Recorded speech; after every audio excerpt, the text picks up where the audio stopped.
Asal-usul sejarah Marga Nasution memiliki 4 versi berdasarkan cerita dan bukti sejarah, yaitu versi Tapanuli Utara, Minangkabau, Tapanuli Selatan, yang terakhir dan diyakini versi Ramba Rokan Hulu atau Kabupaten Rokan Hulu, Provinsi Riau.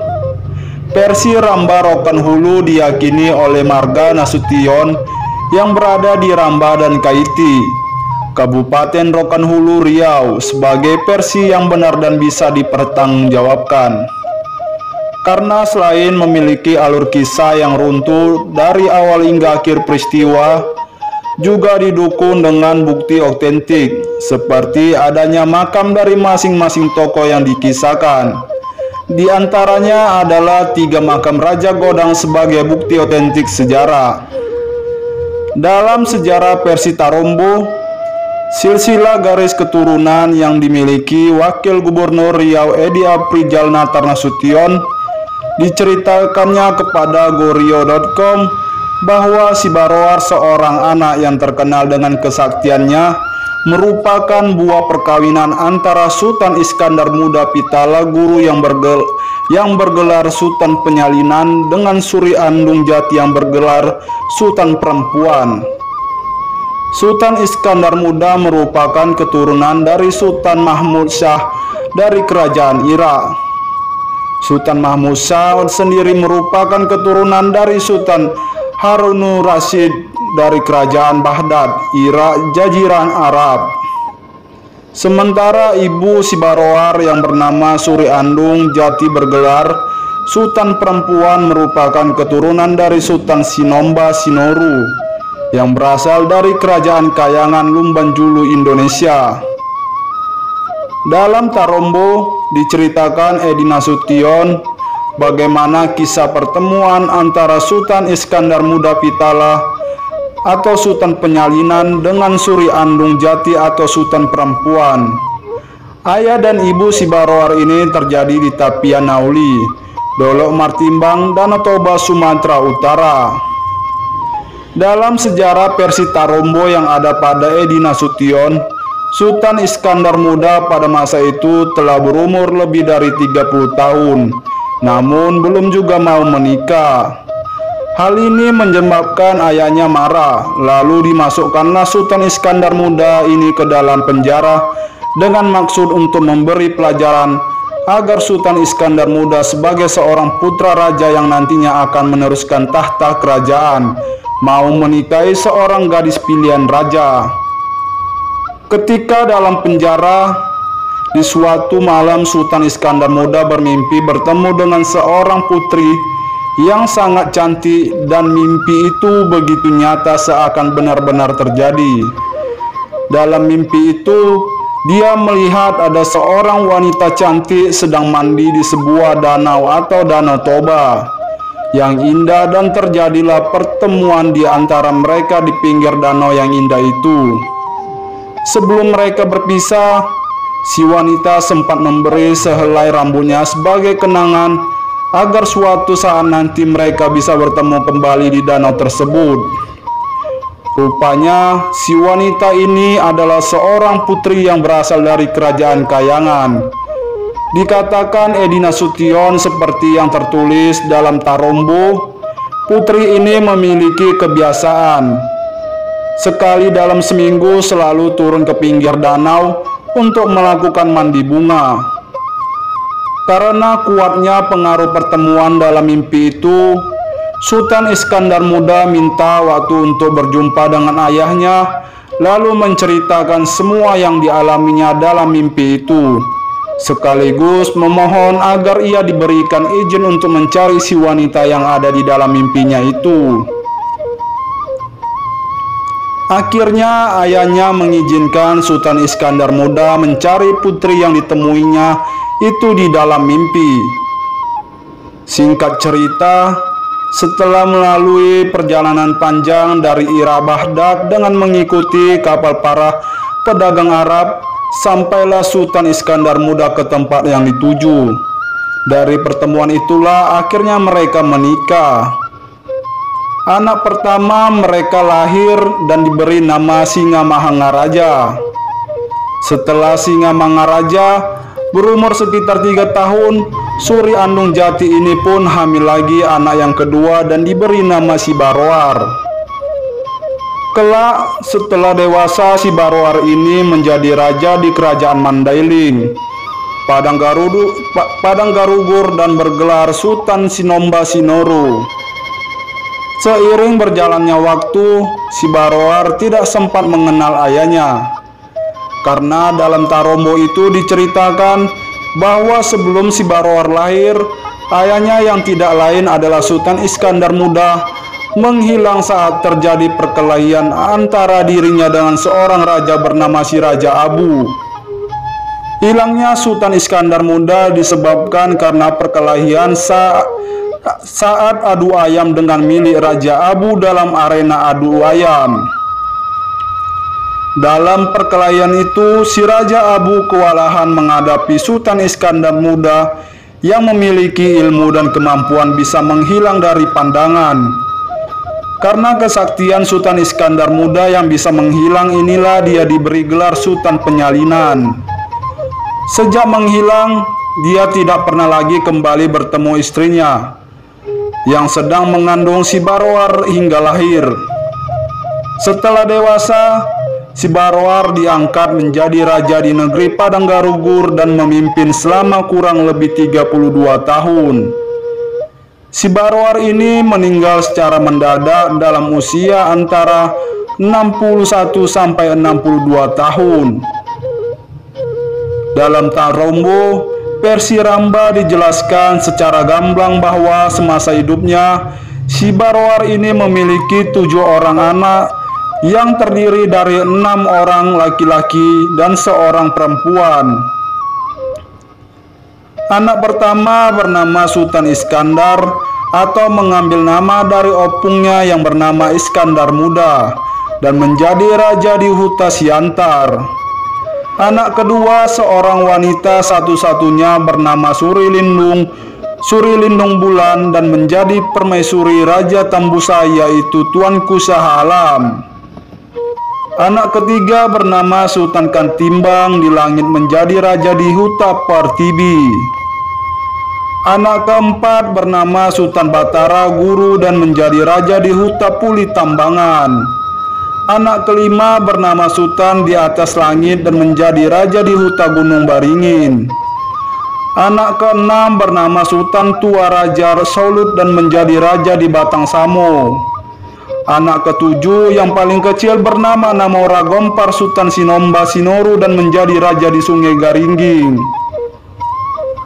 Lanjut Edi Nasution, karena Si Barowar meninggal dunia secara mendadak, maka oleh para pembesar kerapatan negeri Padang Garugur diadakanlah rapat untuk memutuskan siapa yang akan diangkat sebagai penggantinya. Hasil rapat disepakati bahwa yang ditunjuk menggantikan Si Barowar adalah anak keenamnya Sultan Tua Raja Solut, yang saat itu baru berusia 14 tahun. Namun karena Sultan Tua Raja Solut ini belum dewasa, maka sementara menunggu dia dewasa. Disepakati pula bahwa untuk yang mengendalikan kerajaan Padang Garugur langsung diambil alih dan dipegang oleh para kerapatan negeri. Rupanya keputusan ini diprotes oleh anak tertua Si Barowar yang bernama Sultan Iskandar. Dia protes karena seharusnya sebagai anak tertua dialah yang menggantikan Si Barowar. Padahal ketika itu dia sudah menjadi raja di kerajaan Siantar. Lalu mengapa dia ingin mengambil alih kerajaan Garugur? Karena kerajaan Siantar yang dikuasainya akan dia serahkan kepada anaknya. Karena tidak disetujui dan ditentang oleh para pejabat kerapatan negeri, Sultan Iskandar menyiapkan pasukannya lalu menyerang kerajaan Padang Garugur. Meskipun masih dalam suasana duka, ketika itu kerajaan Padang Garugur berada dalam keadaan tidak siap. Melihat terjadinya kekacauan yang tak berkesudahan, maka Sultan perempuan pun memutuskan untuk keluar dari kerajaan Padang Garugur guna menyelamatkan kedua cucunya ke-6 Sultan Tua Raja Salut dan ke-7 Sultan Namora Raja Gompar. Dalam keadaan kebingungan dan belum tahu mau kemana arah dan tujuan itulah, banyak para pembesar negeri yang merasa bersimpati lalu ikut bergabung. Jumlah mereka yang bergabung saat itu sebanyak 47 kepala keluarga terdiri dari 5 marga. Dari 47 keluarga itu yang tercatat dalam Tarombo diantaranya Menteri Jairo di Langit, Japorkas adiknya Nai Romban Golang, orang kayo Bale atau dia ini berasal dari marga Siregar.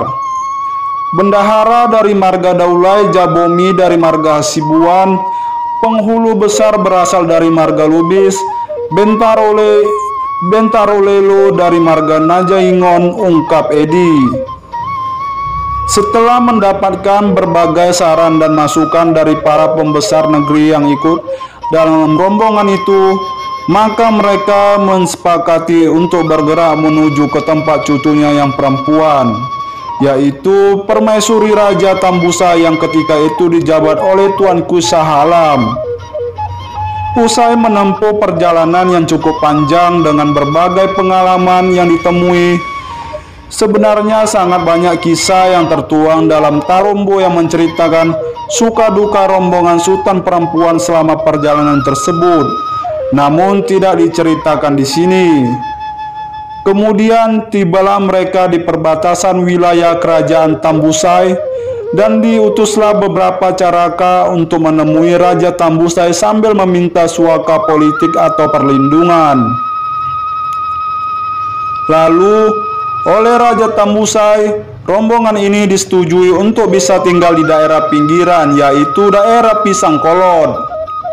Adapun yang boleh mereka lakukan di sana hanya bertani dan tidak boleh melakukan kegiatan yang berbau politik. Sebenarnya kalau sultan perempuan ini datang hanya bertiga dengan 2 cucunya saja, dan mereka diterima di kerajaan serta boleh tinggal di Tambusai. Ketika rombongan sultan perempuan ini tiba di pinggiran daerah Tambusai di wilayah Ramba, ini sebenarnya sudah terdapat beberapa kerajaan yang memiliki wilayah kekuasaan. Kerajaan tersebut diantaranya Kerajaan Tambusai atau ibu negerinya Tambusai, Kerajaan Ramba atau ibu negerinya Ramba, Kerajaan Kepenuhan atau ibu negerinya Kota Tengah, Kerajaan Rokan atau ibu negerinya Pendalian, 4 Koto, dan Kerajaan Kunto Darussalam atau ibu negerinya Kota Intan. Hanya saja ibu negeri kerajaan-kerajaan tersebut pada masa itu belum tersusun seperti sekarang ini. Malahan seperti Kepenuhan dan Koto Tengah, kedudukan ibu negerinya tidak persis seperti yang ada sekarang, melainkan berada agak di daerah hilirnya lagi, karena ibu negeri kerajaan itu sering berpindah-pindah dari satu kedudukan lainnya.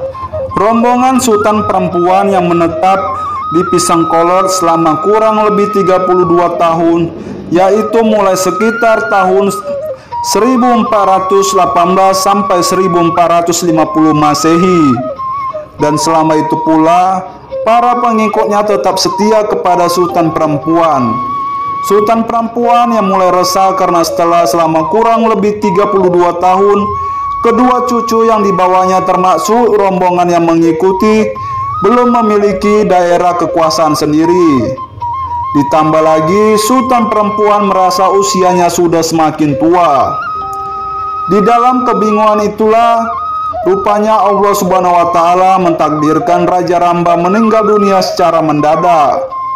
Dan kebetulan anak dari Raja Ramba ini masih kecil untuk duduk sebagai raja menggantikan posisi ayahnya, karena baru berusia 2 tahun. Hubungan dan komunikasi antara Raja Tambusai dan Raja Ramba saat itu sangat baik, karena telah banyak terjadi pertalian darah yang disebabkan perkawinan. Akhirnya sambil menunggu putra mahkota berusia dewasa, maka diambillah keputusan bahwa kendali kerajaan Ramba akan dirangkap oleh Raja. Rupanya disinilah kesempatan itu muncul. Kerajaan Ramba yang wilayahnya sangat luas, sebelah baratnya terdapat banyak daerah yang masih kosong, dan daerah itu dikuasai oleh orang-orang Lubu yang pekerjaannya hanya selalu mengacau dan membuat gaduh. Mengingat jumlah orang Lubu ini cukup banyak, maka Raja Ramba yang ditangkap Raja Tambusai pun merasa kewalahan untuk mengusirnya. Akhirnya setelah para pembesar Raja Ramba dan Raja Tambusai mengadakan rapat, maka disepakatilah untuk melibatkan orang-orang dari Sultan Perempuan yang sudah bermukim cukup lama di wilayah Tambusai untuk mengusir orang-orang Lubu ini. Dengan tekad dan semangat yang kuat, karena ingin memiliki wilayah kekuasaan sendiri, maka kelompok Sultan Perempuan ini pun berhasil menggusur orang Lubu. Akhirnya rombongan Sultan Perempuan ini berhasil menjadikan daerah Ramba itu menjadi daerah Mandailing dan menguasainya. Setelah menguasai daerah itu, maka oleh Sultan Perempuan diangkatlah cucunya yang nomor 6, yaitu Raja Salut atau disebut juga Sultan Tua menjadi raja di Batang Samo. Sedangkan cucunya yang nomor 7, Raja Gompar bergelar Sultan Sinomba Sinoro diangkat pula oleh Sultan Perempuan menjadi raja di Sungai Garingging setelah negeri itu dibebaskan dari orang-orang Lubu. Walaupun kedua cucunya sudah mendapatkan wilayah kekuasaan, yang satu menjadi raja di Batang Samo dan yang satunya lagi menjadi raja di Sungai Garingging, Sultan Perempuan tetap memimpin kerajaan di Kaiti. Sampailah pada suatu saat Sultan Perempuan merasa perlu untuk mengumpulkan seluruh petinggi-petinggi kerajaan termasuk kedua cucunya dan Raja Solut, Sultan Tua dan Raja Gompar, Sultan Namora Raja atau Sultan Sinomba Sinoro beserta seluruh anak cucu dan keturunannya. Singkat cerita, dari cucunya yang nomor 6 dan nomor 7 inilah berkembangnya Marga Nasution yang berada di Ramba dan sekitarnya. Sebagai gambaran seperti yang tadi sudah disampaikan sebelumnya, bahwa keturunan si Baroar ini awalnya berjumlah 7 orang, terdiri dari 6 laki-laki dan 1 orang perempuan. Pertama yang bernama Sultan Iskandar menjadi raja di Huta Sianta Panyabungan. Kedua, satu-satunya wanita yang bernama Suri Lindung Bulan menjadi permaisuri Raja Tambusai atau permaisuri Tuanku Sahalam. Ketiga, Sultan Katimbang di Langit jadi Raja Huta Partibi. Keempat, Sultan Batara Guru jadi raja di Huta Puli Tambangan. Kelima, Sultan di Atas Langit jadi raja di Huta Gunung Baringin. Keenam, Sultan Tua Raja Solut jadi raja di Batang Samo. Ketujuh, Namora Gompar Sultan Sinomba Sinoro jadi raja di Sungai Garingging. Adapun cucu-cucunya yang sempat Sultan Perempuan, kedudukannya menjadi raja hanya dari keturunan yang berada di Ramba. Sedangkan untuk keempat anaknya yang berada di Tapanuli berkembang biak di Tapanuli Selatan, Sumatera Utara.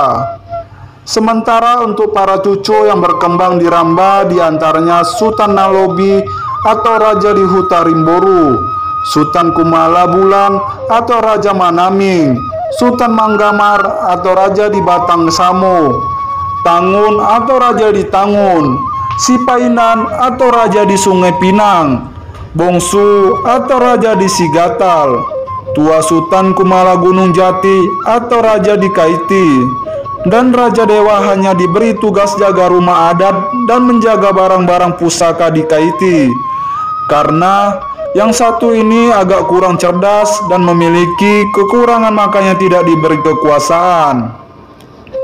Setelah seluruh anak dan cucu Sultan Perempuan mendapatkan wilayah kekuasaan, Andung Jati Boru Namora atau Sultan Perempuan yang sudah mulai tua meminta anak dan cucunya termasuk para pembesar masing-masing kerajaan yang berasal dari keturunan marga lainnya yang turut dalam rombongan Sultan Perempuan ketika berpindah dari kerajaan Padang Garugur hingga ke Ramba untuk ikut berkumpul.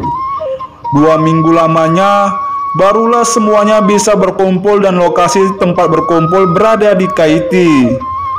Disitulah sultan perempuan berpidato di hadapan seluruh keturunannya, termasuk keturunan dari pembesar-pembesar raja dari marga lainnya yang ikut dalam rombongan dulu. Adapun isi pidatonya yang tertulis dalam tarombo antara lain, "Hai cucu-cucuku yang kusayangi, kedudukan kalian sudah kuat, kerajaan sudah pada berdiri, dan kembangkanlah ini. Ekonomi sudah pulih di mana sumber-sumber hidup sudah teratur. Pemerintah sudah rapi dan berlembaga. Adat istiadat sudah teratur, tinggal mengembangkan dan peliharalah sebaik-baiknya.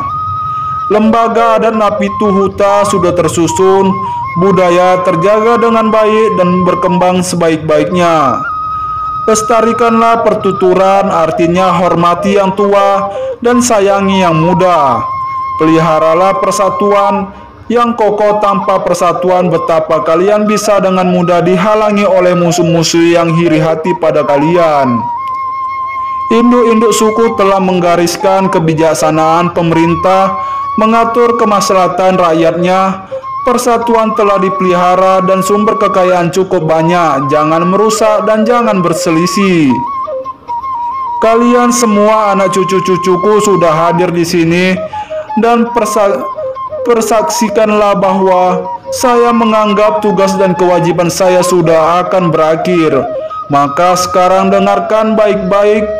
Aku ini berasal dari orang halus yang menjelma menjadi manusia, dan tugas sebagai manusia sudah kulaksanakan. Aku menganggap semuanya sudah selesai. Kemudian aku akan kembali kepada orang halus dan kembali berfungsi sebagai orang halus. Bagaimanapun, aku harus pergi, namun pribadiku tetap dekat kalian.